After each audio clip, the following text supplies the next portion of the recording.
Hello, everybody. How's it going? Good afternoon. My name is Grace. It's good to be here. Thank you for joining the first ever Redress Movement Twitch live stream.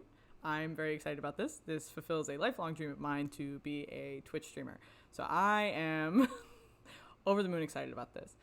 So this isn't going to be a super long live stream, but I'm excited to do it. We're basically just going to be doing a little intro about the redress movement, a little bit intro about myself. We're going to be reading a little bit from everybody's favorite book here, The Color of Law. There we go, The Color of Law. And then I'm going to be demonstrating for you a little bit about how you can start doing the redress research for your own hometown or wherever you live. So that's pretty much the run of show for today. You can be sure to follow us on all of our social media platforms, which are right down here. There's also our email over there. My thing isn't mirrored, so there we go. It's our email's down there. And you can email us if you have any questions or if you want to learn more. You can also go to our website, redressmovement.org. That's where you can find our citizens guide, which also gives you more resources on how to start this research in your own cities or towns. There's a lot of great resources there. We have a whole curriculum with a ton of resources about, residential housing segregation. And a lot of other fun videos, and we also do news wraps and things like that on our website, so be sure to look at all of that, check that out. You can follow us on our socials to kind of get updates about those things as they get added, and to see the next time we stream on Twitch. So thank you for tuning in, and we're going to go ahead and kind of get started with the programming today. Forgive me, I have so many tabs open, and it takes me a moment to navigate between them. So if you see me pause, it's because I have virtual tabs, physical tabs. There's a lot going on. So let's start with a little bit about who we are, because you may be sitting here and going, I don't know who the redress movement is, and I understand that. So let's just get comfortable here. We're friends. We are a startup nonprofit. We were born out of a response to Richard Rothstein's book, The Color of Law, which we're going to talk a little bit more about. Basically, when that book came out, it reinvigorated kind of a conversation about the history of racial residential housing segregation. And this book was really impactful because it made the case through a lot of data and a lot of information that we often think that the reason that we have very racially segregated communities was due to sort of personal preferences and private actors, right? It's also called de facto segregation. So that might be what a lot of you are somewhat familiar with, this idea that, well, we know that there was redlining, we know that real estate agents or real estate agencies were very racist and would say, you can live, if you're a white family, you live in this neighborhood, if you're a black family, you live in this neighborhood, and they kept them very racially segregated. But what this book goes on to say is that, yes, that happened, but it was also perpetuated and allowed and also written into policy by the U.S. government. And it was actually de jure segregation as opposed to de facto. And because of that, this is unconstitutional and therefore there needs to be a restorative process around that, or there just needs to be justice for that. So that's the premise of the book. And a lot of people read this book. It was very popular. I believe it made the New York Times bestseller list. And a lot of people, when Richard Rothstein was doing book tours, said, this is very compelling. I agree. Something needs to be done about this. But what do we do about it? So that's where we come in. That's where the organization was kind of born out of, right? So our feeling is that there is not a one-size-fits-all solution to redressing housing segregation, nationwide, because there's unique histories and unique contexts to every state, city, town, neighborhood that got them this way. And really only the local community that lives there understands that well enough to understand how it should be redressed, right? So that's where we kind of come in. So we do have organizers on the ground in 3 major cities. Those are Charlotte, Milwaukee, and Denver. But what we also want to do is we want to encourage regular people to take up kind of that first step of doing the research and forming what we're calling redress committees in their local towns and cities, right? So you may not live in Denver, Charlotte, or Milwaukee. I don't either. But you can start that work of, educating yourselves and the folks in your town to about the history of segregation there and how you ended up where you are.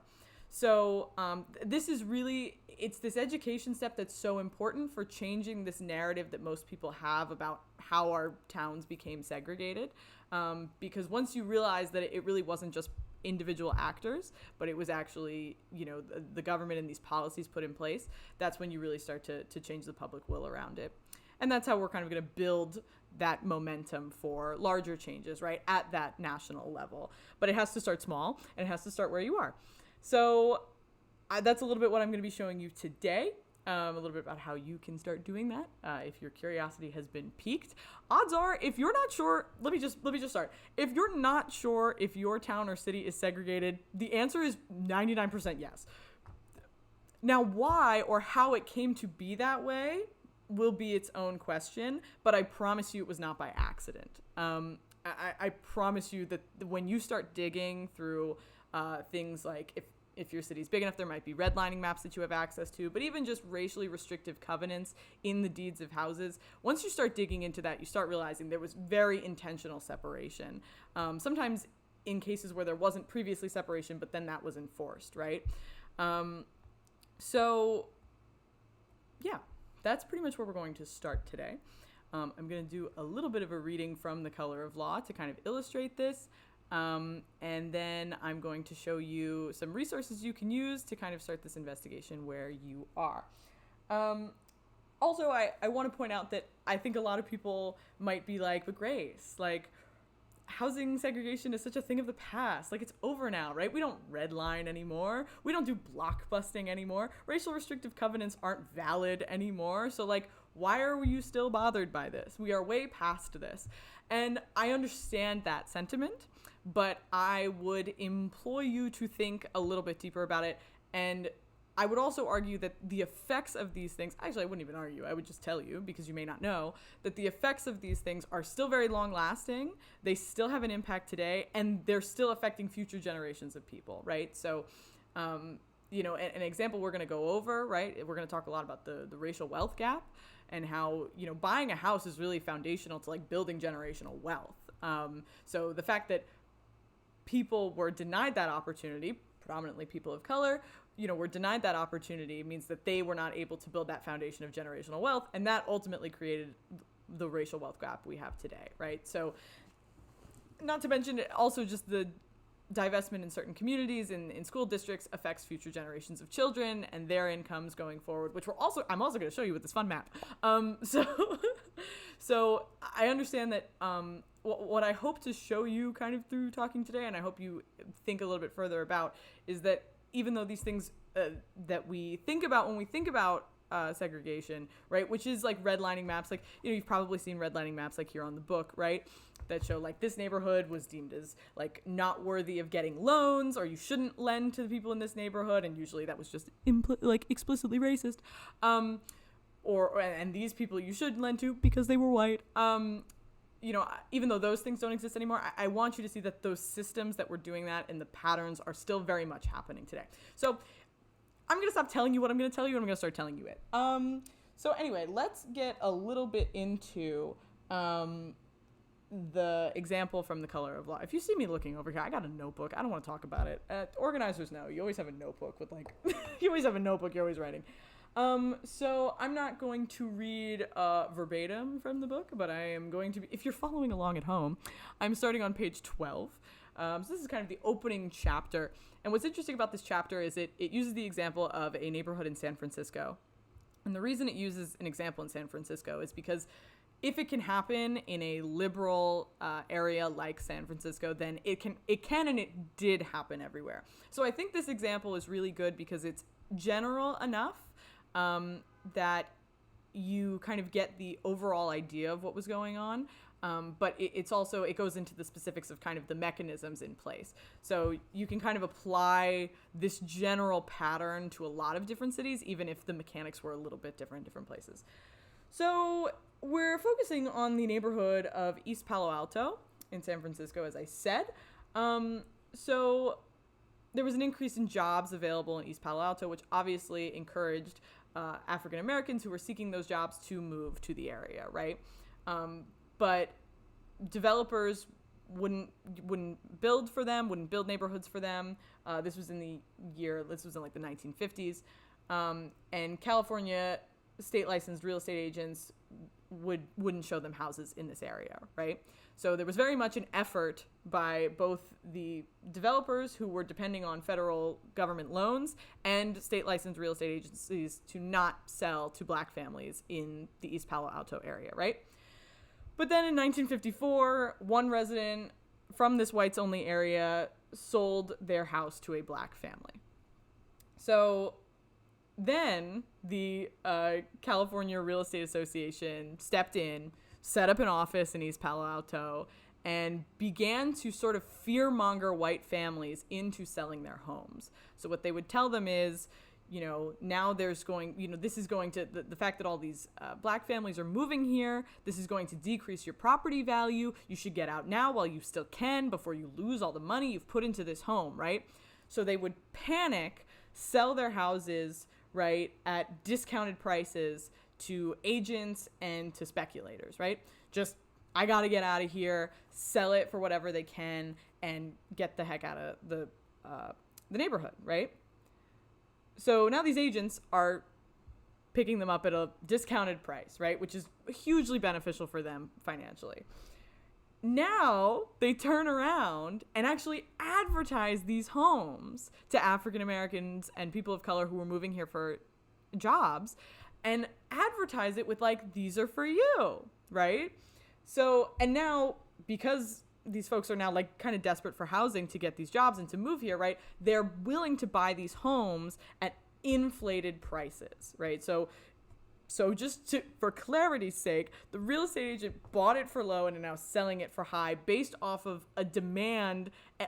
They bought it low based off of a fear they created about how the neighborhood was going to change, which they then reinforced by advertising to black people to move here, right? So they sell these homes now at inflated prices to people moving here, right? It says here, within a 3-month period, one agent alone sold 60 previously white-owned properties to African Americans.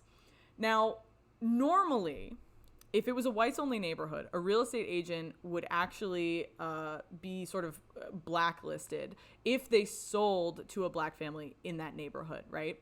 But they would be kind of like, so if they had been that if a real estate agent was the reason that there was initially a black family that moved into the East Palo Alto area, that real estate agent would kind of get in trouble with the real estate commissioner of California. But that did not apply once kind of the blockbusting, which was what this process was called. Once that was started, it was kind of like, oh no, it's fine. Then it didn't matter if the families you sold to weren't white, because it was seemingly like, no, this is what we're doing. We're blockbusting this whole area, right? And even though, like, usually the California real estate, I'm just going to read this verbatim.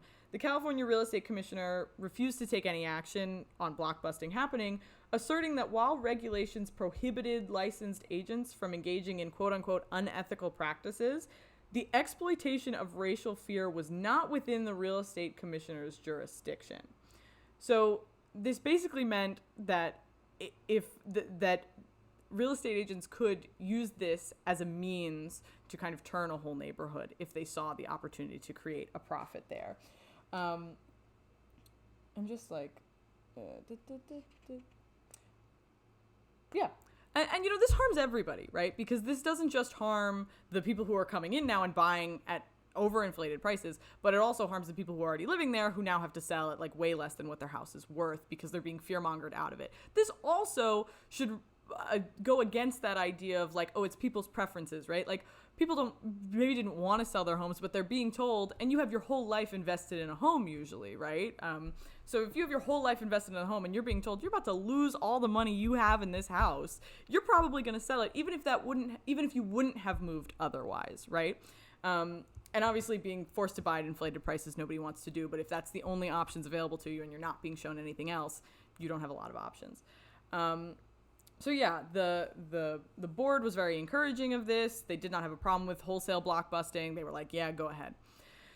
So also simultaneously at this time, right, the Federal Housing Administration and Veterans Administration not only refused to issue mortgages to African Americans in designated white neighborhoods, they also wouldn't issue mortgages for whites in a neighborhood where African Americans were present. So meaning once a neighborhood started to integrate, right, once there was that initial couple of families that moved into it, suddenly white people also couldn't continue to move into that area. So this is like, that's further reinforcing it, right? And again, it goes against this idea of preference, right? You might not have had a preference to move into a neighborhood where, I mean, you might have had a preference, but you might have said, well, I don't mind moving into this neighborhood where there are other families that don't look like me, but if you can't get a loan for it, you're not moving there, right? And it wasn't even just federal housing loans and government loans, but it says also state regulated insurance companies like Equitable Life Insurance and Prudential Life Insurance also declared that they would not issue mortgages to whites in integrated neighborhoods.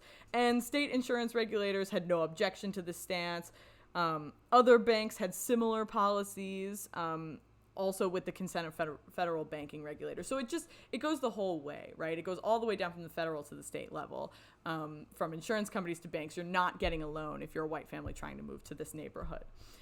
So what ends up happening, right? As to be somewhat expected, the neighborhood becomes predominantly black, right? In the case of East Palo Alto, within 6 years, the population of East Palo Alto was 82% black, right? And this starts now a new cycle where the conditions start to deteriorate because they're being excluded and kind of packed into this. They're being excluded from other neighborhoods and packed into this one neighborhood that is now like designated for them, right? But also these houses were priced so high that they can't afford, single families can't afford to live in single family homes. So they have to double up, right? There needs to be multiple families in single family homes in order, to afford making payments, right? This also has an impact, as you can see, on generational wealth and the racial wealth gap as we now understand it today. So because they couldn't own these homes, or they couldn't accrue more wealth from living in this home as a single family home and pass down this home from generation to generation, that also affects the impact of that creates a greater wealth disparity, which we can see now. So yeah, the basic premise of this chapter, right, is like, if it was happening in San Francisco in a liberal area, it's happening everywhere, right? And it also shows, this example really highlights how the government was not just following a pre-existent like racial patterns, but it was imposing them where it didn't previously happen, right? So it turned this neighborhood into a place that was going to solely be a black neighborhood. So that's the example. That's your little color of law example there. So now we're going to turn a little bit and we're going to switch gears, if you will. Because, again, this is one historical example, right? And again, as we talked about before, you may say like, well, Grace, like, that's not how East Palo Alto is anymore. And like, what does this mean? Why are we organizing around this? And it's because not only is the racial wealth gap still an impact from all of this, right? But on top of that, there are other outcomes that we are still feeling the effects of because of these policies, right? And because these policies are just straight up unconstitutional, they need to be redressed, right? So let's do an example, shall we? Now, I'm not going to use East Palo Alto as an example because, as I was talking about before, I don't live in East Palo Alto, so me looking at a map of East Palo Alto and seeing the demographic breakdown or different things about the outcomes for people who live there won't mean as much to me as it would to a resident who lived there. So therefore, I'm going to take a stab at doing my own hometown that I know very well. So let's get started. So, a little bit of background for you. I grew up, and I'm going to change screens in just a moment so you can see what I'm looking at, but I grew up in a town called Maplewood, New Jersey. Maplewood, New Jersey was named in like 2020, I want to say. It was named the West Brooklyn. We are a suburb of New York. We are a commuter town to New York City. We have a cute little train station that runs through the town. And you take that train to the city. A lot of people there work in the city, so it's very much like, I don't know how to say that, but like young working professionals kind of the vibe. But it's where a lot of people who live in New York, when they get a career and they want to move out to the suburbs, they move to Maplewood.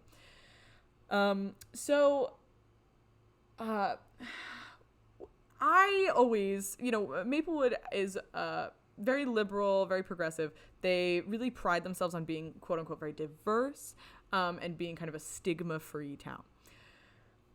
Growing up there, though, I'm very aware, and I think people my age, and people older than myself, obviously, but people my age were very aware that there were kind of three areas to Maplewood specifically. There was the really affluent area of Maplewood. There was kind of the just normal or mid-range area, and then there was the lower income part of Maplewood, which I now realize we very clearly understood along like racial segregated lines. Like we knew, right? Like it's Wyoming Ave up is nicer and bougier, and then kind of Springfield Avenue down is lower income, right? But that was just kind of, I didn't know if that was real, growing up. That was just kind of the what people said, right?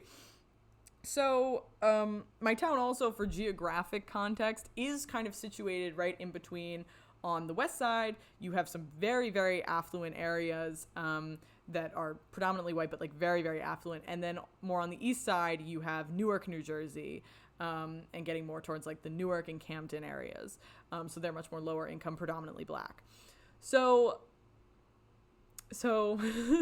Maplewood has always had I actually don't know too much about the history of how we became so racially segregated. I know in the 1930s and 40s it was just entirely white. The school district was very well known. The public high school, which is the only public high school kind of in the area, which was always which in my kind of like knowledge of it has always been pretty racially mixed, was predominantly white and like never had any black students. So what I discovered was that over time, I actually found out through some digging that like there was a history of like crosses being burned on people's lawns when they moved in, like that kind of thing happened. So, and then, it kind of took on this reputation of being a stigma-free town, and it's more diverse, but it's still falling along these racial lines. So I decided I was going to kind of go through, and you can go through this on your own on our website, like I said, which is redressmovement.org.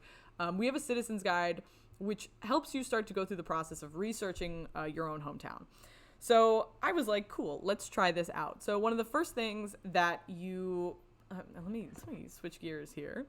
One of the first things that you will come across in the citizen's guide is this policy map. So this shows different demographics in different areas by color. So, like it's color coded. So anyway, so over here you have, this is Maplewood, right? Over here is Irvington. If you go further this way, you get Newark. Let's see if I can like drag it so you can just see. Over here is Newark. Can I pull it, please? Please. Yeah, over here you have Newark, which you can see is a much higher, percentage of predominantly black, and then you get over here and it's predominantly white. So I mentioned a couple streets before. I'm just going to point them out to you so that you know what I'm talking about. This yellow line down here is Springfield Ave, which, like I said, always separated kind of like the mid-range section of Maplewood with the lower income area. And then up here you have Wyoming Avenue, which separated the really, really bougie part of Maplewood from, again, kind of the normal area. I grew up, in case you wanted to know, I grew up like over, I can't see it now, but I grew up like over here. I grew up in this general area right here. So I grew up kind of right in the middle. Still, like, I think now, like, if we were to evaluate Maplewood now along these, like, class means, we would say that my area has become part of that bougier area. Houses are selling for an obscene amount in my neighborhood now that they certainly didn't sell for like 20 years ago. So, that's because there's becoming much more of a demand for housing in that area. So there's become an increase in demand for housing in the sort of general median Maplewood area, right? Because the housing was it wasn't affordable, but for like white people and young working professionals, it was. So there's become kind of somewhat of a greater demand around that area. And there's not enough housing to meet it. Like, houses were selling in 2020, let me freaking tell you, houses were selling so fast and for well over asking price. Okay. And like, they're nice houses, but they're not big. They're not huge pieces of property. They're just like condensed, normal, like single family houses. Some of them are like kind of old and need a lot of work, but they're selling for like over $1 million. Right. And so there was clearly an increase in demand, right? So there's also been notoriously always an issue with Maplewood's schools and their elementary schools in particular, because there's sort of a reputation that the elementary schools are, it's not that they're all segregated, it's that all of them are white except one. And if you were curious where that one not white elementary school is, and that people tend to feel like doesn't get the resources the other ones do, it is right here, right across the street from Springfield Avenue. Interesting coincidence, isn't it? So that's where an elementary school called Seth Boyden Elementary School is. It is, I don't know if it's majority like black students, but I think it is, or it has the highest population of black students of any of the elementary schools. And it's notoriously just underfunded. So there's always been like weird busing, like policies they've tried to put in place to kind of even it out. Because what they were finding is that, and this was the thing when I was in high school, at the one high school, which connects all of these, which is over here, right smack dab in the center of everything. What I discovered was, or not what I discovered, but, hang on one second. What was discovered kind of when I was in high school was that the majority of students in the advanced placement classes were always white, and in the lower level classes, they were majority black. Even though the school was pretty evenly split between black population and white population. So they ended up being able to discover that this was because of low tracking very early on in elementary schools, whether you came from the Seth Boyden Elementary School or if you were just a black student in one of these other elementary schools, you often did not have the same opportunities, and then you ended up being at a lower level. You were kind of like low tracked, like you were kind of decided from like first grade, like you will not go very far. And that reputation would follow them, and so they'd continue to be in these lower level classes when they could have been in higher level classes. And there was also a lot of opportunity blocks to like test out of it. So that was just something I understood as a person living in this town, but I never really had data to back this up. Not that I didn't have data. There was a lot of students talking about their experiences, but I found this great tool called the Opportunity Atlas, which can highlight the differences between children's outcomes based off of their zip codes. This is really fascinating to look at because it has a lot of different information. Some of it's not going to be relevant to my town specifically, but it might be relevant to yours. So I implore you to like punch in your own zip code and see what happens. So this just shows you like the racial demographics, right? So, okay. All right, Grace, we get your point. Your area was predominantly white. The town kind of just next to you, Irvington, was predominantly black. Newark is obviously also predominantly black. But what does this have to do with people's outcomes? I'm so glad you asked. So this is the same map, pretty much. But now I'm at the Opportunity Atlas. And what this shows you, and what it's showing you right now, is the median income for children who grew up in that zip code or that area by the time they're 35. Okay? Let's just run through the same experiment again. If you grew up where I was, which is like, it's this weird one, I think, odds are your income in adulthood is going to be $67,000 a year. Okay, cool. What about if you lived where Seth Boyden was? $39,000 a year by age 35. What? Are you kidding me? And you have to understand, that's like 10 minutes away from where I live, right? It's not like we're talking about like a huge distance and a completely different place, right? And you can also really see how the opportunities fall right across these lines that I was talking about before. You got Springfield Avenue right here. You got Wyoming Avenue right here. Same thing I was talking about before. Irvington, your income is way, way lower, right? So if we just pick a district in Irvington, right? $26,000 a year. We're literally like not that far over is $60,000 a year. And you can see this is kind of where it transitions, right? And you have 42. And then you have over here in Newark, right? Which is lower, is 22.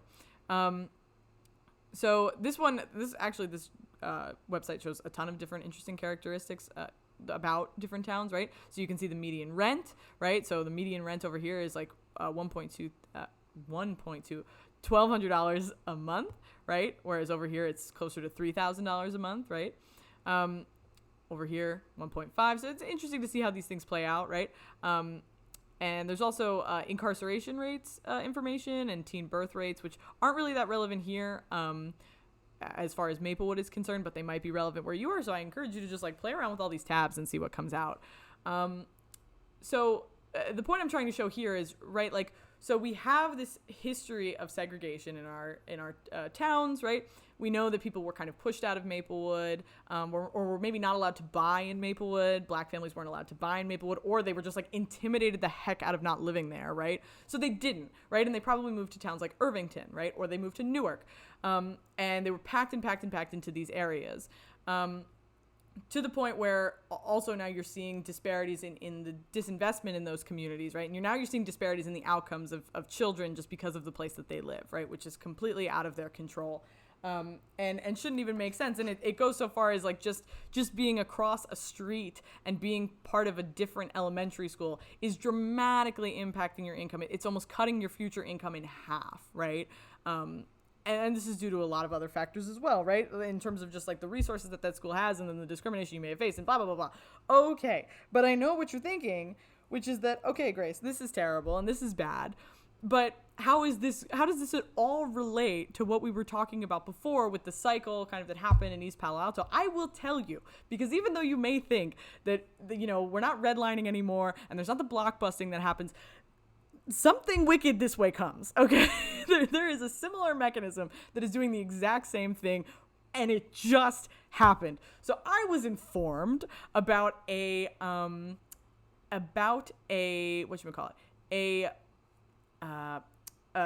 map that the Washington Post put out that was talking about corporations that have built corporations buying up housing in different neighborhoods and buying it up like crazy, buying up tons of it.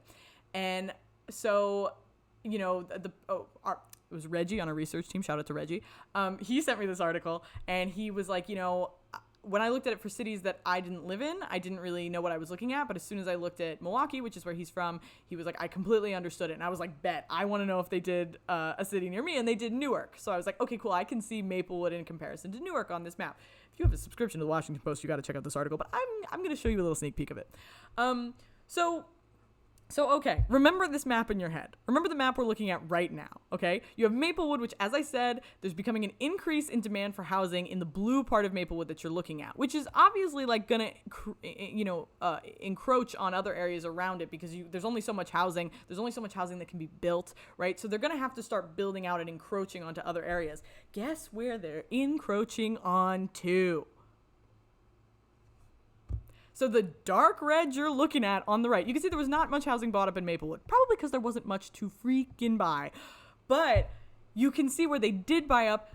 Darn near 30% of all housing in Irvington was just bought up in 2021 by corporations. And they're not buying it up. This article goes on to explain that they're not buying it up because they're using it or because people are living there. They're buying it up to either refurbish it and sell it at a higher price, or they're buying it up because they don't have to upkeep it, right? Like they can raise rents, they can, provide less services, and so they can pretty much just exploit the housing that's already there for greater profit, right? So they buy this property, they jack up the rent because they refurbish it for a new clientele that doesn't live there, right? It's not the population that's already there that's being reinvested in or their housing is being improved, right? Instead, they're being actually displaced and pushed out of it because they can no longer afford to live there.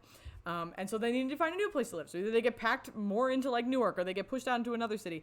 And I've seen this play out also here in Washington, D.C. The same kind of thing is happening. Notorious black neighborhoods are bought up. It's a gentrification process. The housing gets, the rent gets increased because the housing gets refurbished or restored or whatever. And then the people who lived there for 40 years can't live there anymore. So now they're forced out of the city in towards 7 and 8 or into PG County.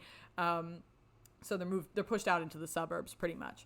And displacement is a horrible, traumatic experience for people, right? It's not just moving, right? It's the degradation of communities and of cultures that existed there, right? So, it's really a horrific process, but I cannot get over. Can I blink these two maps for you for a second? Like, it's exactly the same. It's exactly the same areas, right? That you see that there are lower, where it's red on this map, right?